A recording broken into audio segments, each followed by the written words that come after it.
Guys, my name is Janae and I am coming back at the Glennon House to talk to you a little bit about the idea of loving yourself. The last video I made, I talked about, looking in the mirror and practicing speaking words of life of yourself as opposed to speaking words of death.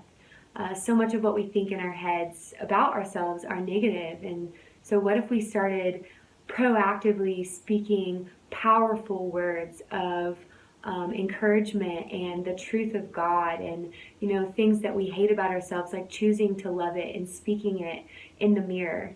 So you can go back and watch that video, but today I wanted to talk about the idea of forgiving yourself. So many times when I meet with people and I ask them, at their core, who are they most angry at, they typically will always respond with, I'm most angry with myself.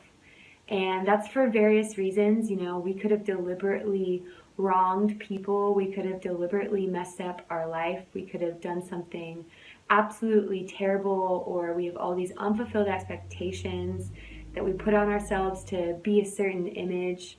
But there's so many reasons why people are angry internally towards themselves. But the reality is no matter what you've done, no matter how much of a fool you've been, because of the blood of Jesus, and because Jesus chose to forgive you, his blood forgives every single sin. I don't care how terrible it is. His blood forgives your sin if you receive it.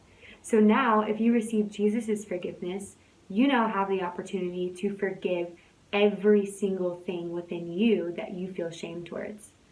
Every single thing that you've done, there is opportunity for you to forgive. And I believe that's the high calling of the Lord, to not only forgive others, but to forgive yourself and to love yourself. And so many people, their heart has shut down internally and they don't even know what they need to be healthy because shame has just kept them bound. And so I believe the first step into learning how to proactively love yourself on a daily basis is forgiving yourself. And that's not just forgiving from the head, but forgiving from the heart. We can't just think ourselves into forgiveness. I believe it needs to be a genuine heart transformation where we hand over everything that's suppressed within us and give it to God. So one of the tools that I like to use is called Purge, Forgive, Bless. And we use this to help other people forgive people who've wronged them, but we also use this to help people forgive themselves. And so just to give you an example, the first step is purge. So for me, I had a long-term eating disorder all throughout basically my childhood and high school. And so, now, like, even though I've gotten victory of it, there are times where I can go back to certain habits and behaviors. So let's say I go eat an entire bag of potato chips because my life feels out of control. And then I'm angry and I wallow in my shame. Well, I need to stop dead in my tracks and just get in touch with the anger that I feel. So the first step is to purge what I feel.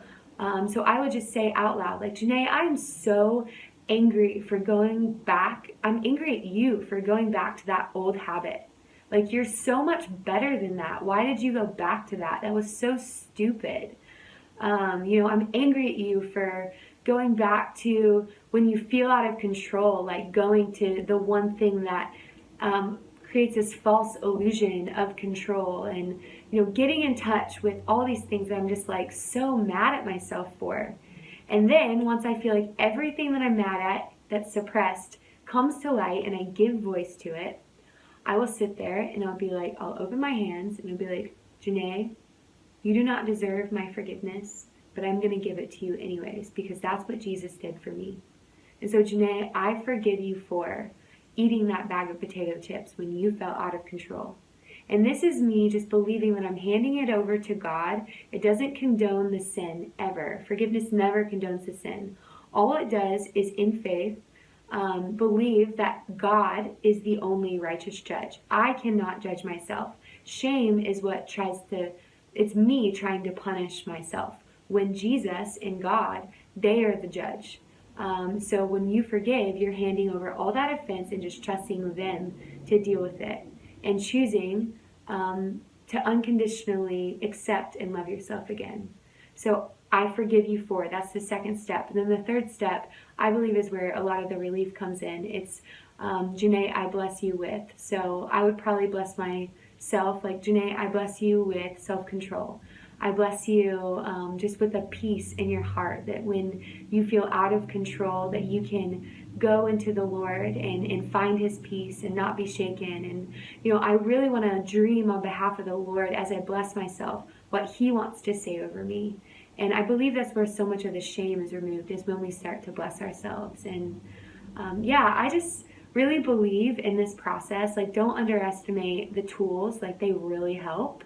I love you guys, and I hope that if you're one who struggles with shame, that you would go through this process. Just remember, it's purge your anger, I forgive you for, and then I bless you with. So, bless you guys. Bye.